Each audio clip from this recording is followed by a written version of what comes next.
ਸਤਿ ਸ਼੍ਰੀ ਅਕਾਲ ਜੀ ਸਾਰਿਆਂ ਨੂੰ। ਸੋ ਅੱਜ ਅਸੀਂ ਨਿਕਲਣ ਲੱਗੇ ਆ ਜੀ ਜੈਪੁਰ ਦੇ ਵਿੱਚ ਆਪਣਾ ਸਫ਼ਰ ਖਤਮ ਕਰਕੇ ਜੈਪੁਰ ਨੂੰ ਐਕਸਪਲੋਰ ਕਰਕੇ ਜਿੰਨਾ ਕੁ ਸਾਡੇ ਕੋਲ ਟਾਈਮ ਸੀ ਉਹਦੇ ਅਕੋਰਡਿੰਗ। ਸੋ ਅੱਜ ਅਸੀਂ ਨਿਕਲ ਰਹੇ ਹਾਂ ਜੀ ਹੁਣ ਉਦੈਪੁਰ ਲਈ। ਇਹ ਕੋਈ ਅਪਰੋਕਸੀਮੇਟ 400 ਕਿਲੋਮੀਟਰ ਦੀ ਡਰਾਈਵ ਹੈ, ਜੋ ਕਿ 6 ਘੰਟੇ ਦੀ ਡਰਾਈਵ ਬਣਦੀ ਹੈ। ਸੋ ਅੱਜ ਅਸੀਂ ਪਹੁੰਚਾਂਗੇ ਉਦੈਪੁਰ, ਤੁਹਾਨੂੰ ਉਦੈਪੁਰ ਦਿਖਾਵਾਂਗੇ ਜਿੰਨਾ ਕੁ ਪੋਸੀਬਲ ਹੋ ਸਕਿਆ, ਕਿਉਂਕਿ ਨੈਕਸਟ ਡੇ ਅਸੀਂ ਅਹਿਮਦਾਬਾਦ ਲਈ ਨਿਕਲਣਾ ਆ।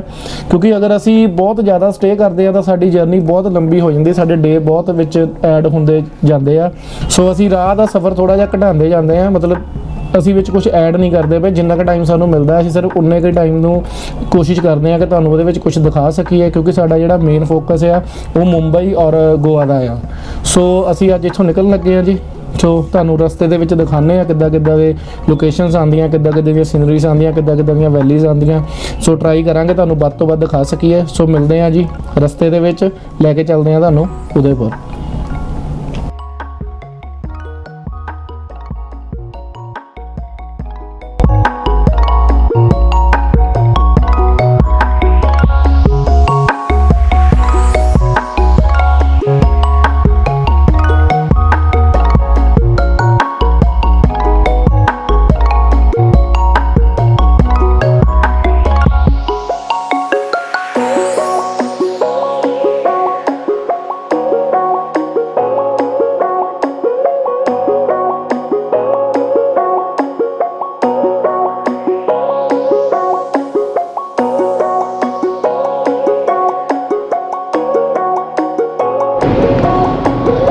ਲੋ ਜੀ ਦੋਸਤੋ, ਸਵਾਗਤ ਹੈ ਤੁਹਾਡਾ ਚਿਤੌੜਗੜ੍ਹ ਸ਼ਹਿਰ ਦੇ ਵਿੱਚ।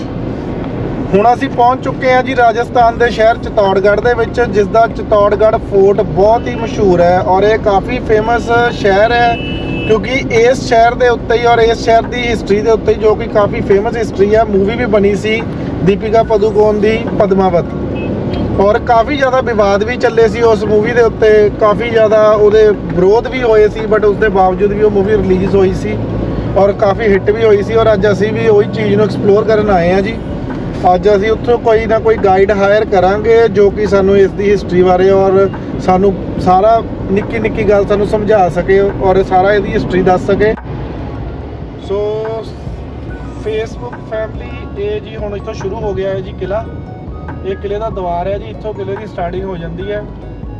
ਸੋ ਕਦੇ ਵੀ ਅਗਰ ਤੁਸੀਂ ਇੱਥੇ ਆਓ ਤਾਂ ਤੁਹਾਨੂੰ ਇੱਕ ਸੁਜੈਸ਼ਨ ਦਿੱਤੀ ਜਾਂਦੀ ਹੈ ਜੀ ਕਿ ਤੁਸੀਂ ਥੱਲਿਓਂ ਨੀਚੇ, ਮਤਲਬ ਕਿ ਜਿੱਥੋਂ ਤੁਸੀਂ ਸ਼ਹਿਰ ਵਿੱਚ ਆਉਂਦੇ ਆ, ਤੁਸੀਂ ਕਦੇ ਵੀ ਉੱਥੋਂ ਗਾਈਡ ਹਾਇਰ ਨਹੀਂ ਕਰਨਾ, ਕਿਉਂਕਿ ਇੱਕ ਤਾਂ ਉਹ ਕਾਫੀ ਕੋਸਟਲੀ ਹੁੰਦੇ ਆ ਔਰ ਅਗਰ ਤੁਹਾਨੂੰ ਗਾਈਡ ਚਾਹੀਦਾ ਵੀ ਆ, ਇਹਦੀ ਹਿਸਟਰੀ, ਇਹ ਕਿਲ੍ਹਾ ਨਾ ਬਿਲਕੁਲ ਹੁਣ ਠੀਕ ਨਹੀਂ ਹੈਗਾ। ਤੁਸੀਂ ਕਹਿ ਲਓ ਕਿ ਬਹੁਤ ਜ਼ਿਆਦਾ ਡੈਮੇਜਡ ਕਿਲ੍ਹਾ ਆ। ਇੱਥੇ ਹੀ ਪਦਮਾਵਤ ਮੂਵੀ ਦੀ ਸ਼ੂਟਿੰਗ ਕਰਦੇ ਹੋਏ ਸੰਜੇ ਲੀਲਾ ਭੰਸਾਲੀ ਦੇ ਮੂੰਹ ਤੇ ਥੱਪੜ ਪਿਆ ਸੀ ਜੀ, ਜੋ ਕਿ ਬਾਅਦ ਵਿੱਚ ਬਹੁਤ ਵੱਡਾ ਵਿਵਾਦ ਹੋਇਆ ਸੀ ਕਿ ਮੂਵੀ ਬਣ ਨਹੀਂ ਦਿੱਤੀ ਜਾਊਗੀ, ਰਿਲੀਜ਼ ਨਹੀਂ ਹੋਣ ਦਿੱਤੀ ਜਾਊਗੀ। ਹੋਊਗੀ ਜੀ ਸੋਹਣੀ।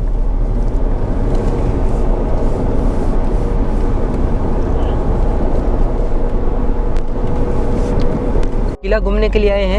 13 किलोमीटर की पूरी बाउंड्री में बना हुआ 700 एकड़ में फैला हुआ है। इस किले का निर्माण कराया था मौर्य वंश के सम्राट थे चित्रांगद मौर्य। उन्होंने इस किले का निर्माण कराया था 7वीं शताब्दी के अंदर। अभी ये जो आप चित्तौड़गढ़ घूमने आए ना, उस जमाने में इसका नाम था चित्रकूट। 1303 के अंदर अलाउद्दीन खिलजी ने भी कुछ साल यहाँ राज किया था। उस समय इस किले का नाम रखा था खिजराबाद। 14वीं शताब्दी के अंदर राणा कुंभा ने इस किले का नाम रखा था चित्तौड़गढ़, जो आज भी उसी के नाम से जाना जाता है। 580 फीट की हाइट पे आप आ चुके हैं और बॉम्बे का जो सी लेवल है वहाँ से 1850 की हाइट पे ये किला बना हुआ है। एशिया का सबसे बड़ा लिविंग फोर्ट है। आज भी किले के अंदर 5000 लोगों की बस्ती बसी हुई है। इस पूरे फोर्ट को 3 भागों में बांटा हुआ है। अपने बैक साइड में पीछे की तरफ में बस्ती बसी हुई है, आगे फोर्ट है और उससे आगे फॉरेस्ट है। हाँ, 13 किलोमीटर की पूरी बाउंड्री है। अपनी गाड़ी सिर्फ 8 किलोमीटर के अंदर में ही घूमेगी। चलने दीजिए। ये लेफ्ट में जो दीवार बनी हुई है, इस दीवार को नौलखा भंडार के नाम से जाना जाता है। पुरानी टाइम का रिजर्व बैंक। इसके अंदर गहने, चांदी, हीरे, जवाहरात वगैरह जो भी हुआ करते थे, उन सभी को इसी के अंदर रखे जाते थे। इधर की तरफ में ये जो हवेली देख रहे हो, ये जयमाल फत्ता की हवेली। महाराणा प्रताप, दूसरे महाराष्ट्र मुंबई के अंदर छत्रपति शिवाजी महाराज।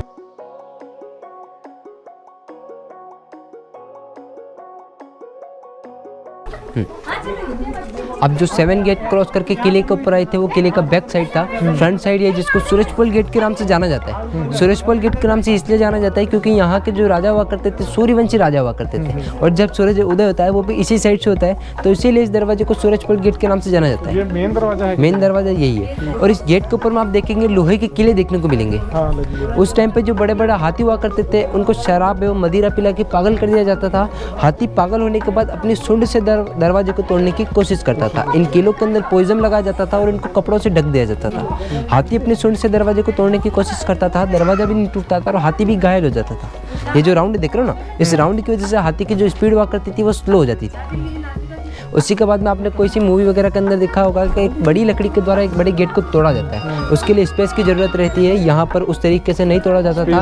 हाँ, और उसी के कारण और हाथी वगैरह भी नहीं तोड़ सकते थे। इधर की तरफ हाँ जाता है वो नीचे जाता है शहर में। हाँ, ये नहीं, इधर आदिवासी लोगों का गांव बसा हुआ है, इधर ही जाता है। हाँ, पहले का यही रास्ता था। पहले सीढ़ियाँ वगैरह नहीं बनी हुई थी, कच्चे रास्ते थे।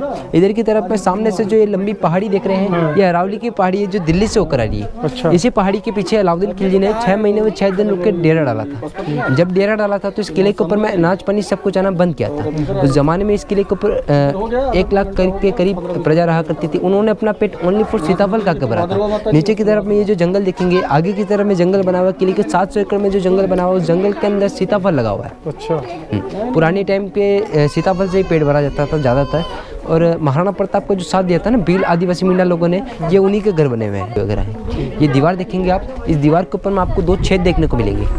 ऊपर वाले छेद के अंदर से तीर डाली जाती थी, नीचे वाले छेद के अंदर से गर्म तेल व गर्म पानी डाला जाता था। सामने वाली सेना के कोई भी सैनिक वगैरह हुआ करते थे, वो रस्सी डाल के किले की दीवार के ऊपर चढ़ जाते थे। गर्म तेल व गर्म पानी डालने की वजह से किले की जो दीवार हुआ करती थी पूरी फिसलनी हो जाती थी और कोई भी किले की दीवार के ऊपर चढ़ नहीं सकता था। सामने से छोटा सा पहाड़ देखेंगे, कहा जाता है कि कुंभकर्ण की पहाड़ी है। ये अरावली हिल है। ऊपर की तरफ सिरे, बीच में पेट है, नीचे की तरफ पैर है। देखो ना, नेचुरल पहाड़ी। इस पहाड़ी को किसी ने बनवाया नहीं था। कहा जाता है कुंभकर्ण की पहाड़ी, क्योंकि कुंभकर्ण जो हुआ करता था 6 महीने जगता था, वो 6 महीने सोता था। आइए।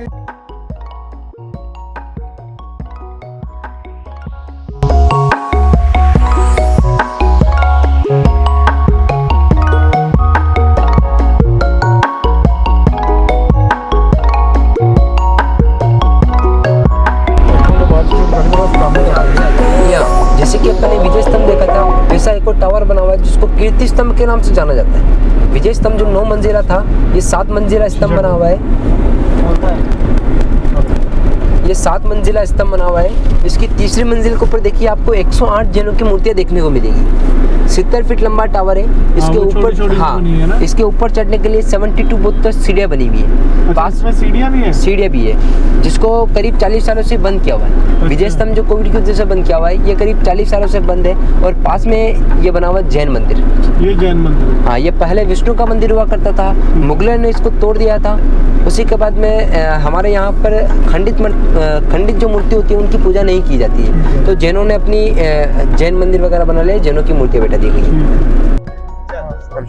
जब अलाउद्दीन खिलजी यहाँ से पर्चे लेके जा रहा था, उसी समय अलाउद्दीन खिलजी के मन में लालच आ चुका था। अलाउद्दीन खिलजी ने सोचा कि मैंने राजा को तो बंदी बना ही रखा है, क्यों ना मैं राजा को मार दूं तो रानी हमेशा के लिए मेरी हो जाएगी। तो धोखे से अलाउद्दीन खिलजी ने राजा रतन सिंह को बंदी बना के मार दिया।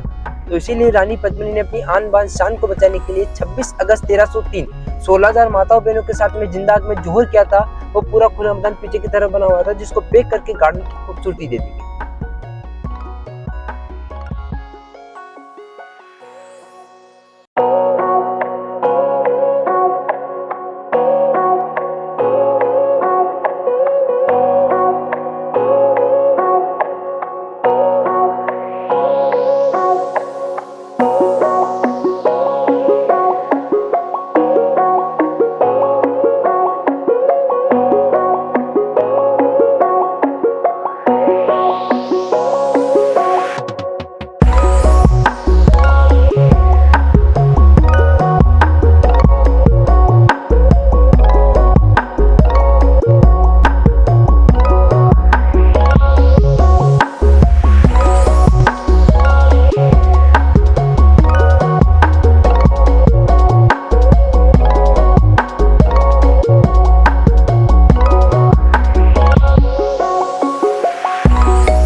ਸਾਡੀ ਅੱਜ ਦੀ ਡੈਸਟੀਨੇਸ਼ਨ ਉਦयपुर 'ਚ। ਇਹਨੂੰ ਝੀਲਾਂ ਦਾ ਸ਼ਹਿਰ ਵੀ ਕਿਹਾ ਜਾਂਦਾ ਹੈ ਜੀ। ਔਰ ਇਹ ਸ਼ਹਿਰ ਫੇਮਸ ਹੈ ਜੀ ਆਪਣੇ ਰਾਇਲ ਸਟਾਈਲ ਹੋਟਲਸ ਦੇ ਲਈ। ਕਾਫੀ ਜ਼ਿਆਦਾ ਇੱਥੇ ਜਿਹੜੀਆਂ ਰਾਇਲ ਬਿਲਡਿੰਗਸ ਸੀਗੀਆਂ, ਮਹਿਲ ਸੀਗੇ, ਉਹਨਾਂ ਨੂੰ ਹੋਟਲਸ 'ਚ ਕਨਵਰਟ ਕੀਤਾ ਗਿਆ ਔਰ ਇਹਨੂੰ ਸ਼ਾਹੀ ਸ਼ਹਿਰ ਵੀ ਕਿਹਾ ਜਾਂਦਾ ਹੈ। ਸੋ ਅਸੀਂ ਹੁਣ ਜਸਟ ਐਂਟਰ ਹੋਣ ਲੱਗੇ ਹਾਂ ਸਿਟੀ ਦੇ ਵਿੱਚ, ਤੇ ਆਫਟਰ ਸਮ ਟਾਈਮ ਅਸੀਂ ਆਪਣੇ ਹੋਟਲ ਦੇ ਵਿੱਚ ਚੈੱਕ ਇਨ ਕਰਾਂਗੇ। ਸੋ ਅੱਜ ਇੱਥੇ ਇੱਕ ਉਦयपुर ਸਿਟੀ ਪੈਲੇਸ ਹੈ ਜੀ, ਉਹ ਵਿਜ਼ਿਟ ਕਰਨਾ ਸੀ, ਬਟ ਕਿਉਂਕਿ ਅਸੀਂ ਲੇਟ ਹੋ ਗਏ ਹਾਂ ਤਾਂ ਉਹਦੀ ਕਲੋਜ਼ਿੰਗ ਦਾ ਟਾਈਮ ਹੋ ਗਿਆ। ਸੋ ਅਸੀਂ ਉਹਨੂੰ ਅੱਜ ਤੱਕ ਵਿਜ਼ਿਟ ਨਹੀਂ ਕਰਾਂਗੇ, ਫਿਰ ਕਾਲੀ ਕਾਲੀ ਦੇ ਵਿੱਚ ਨਾ ਤਾਂ ਚੰਗੀ ਤਰ੍ਹਾਂ ਉਹਨੂੰ ਐਕਸਪਲੋਰ ਕੀਤਾ ਜਾਂਦਾ। ਹੁਣ ਉਹਨੂੰ ਅਸੀਂ ਕਰਾਂਗੇ ਕੱਲ ਮਾਰਨਿੰਗ ਵਿਜ਼ਿਟ, ਤੇ ਉਹਨੂੰ ਵਿਜ਼ਿਟ ਕਰਨ ਤੋਂ ਬਾਅਦ ਅਸੀਂ ਕੱਲ ਮਾਰਨਿੰਗ ਨਿਕਲਾਂਗੇ ਅਹਿਮਦਾਬਾਦ ਗੁਜਰਾਤ ਲਈ। ਸੋ ਹੁਣ ਅਸੀਂ ਚੱਲਦੇ ਹਾਂ ਜੀ ਹੌਲੀ ਹੌਲੀ। ਲਓ ਜੀ, ਇਹ ਜੀ ਭੈਰਵਗੜ੍ਹ ਹੋਟਲ ਹੈ ਜੀ, ਬਿਲਕੁਲ ਉਦयपुर ਸਿਟੀ ਦੇ ਬਾਹਰ ਹੈ ਜੀ, ਭੀੜ ਭੜੱਕੇ ਤੋਂ ਬਾਹਰ, ਬਿਲਕੁਲ ਹਿਲਸ ਦੇ ਵਿੱਚ ਇਹ ਹੋਟਲ ਬਣਿਆ ਹੋਇਆ ਹੈ ਜੀ। ਸੋ ਸਾਡਾ ਅੱਜ ਮੂਡ ਸੀਗਾ ਕਿ ਥੋੜਾ ਜਿਹਾ ਸਿਟੀ ਦੀ ਚਹਿਲ ਪਹਿਲ ਤੋਂ, ਰੱਛ ਛੱਪੇ ਤੋਂ ਥੋੜਾ ਜਿਹਾ ਪਰੇ ਹੋਈਏ ਜੀ। ਸੋ ਅਸੀਂ ਇਹ ਪੀਸਫੁਲ ਏਰੀਆ ਦੇ ਵਿੱਚ ਫਾਈਨਲੀ ਆਏ ਹਾਂ।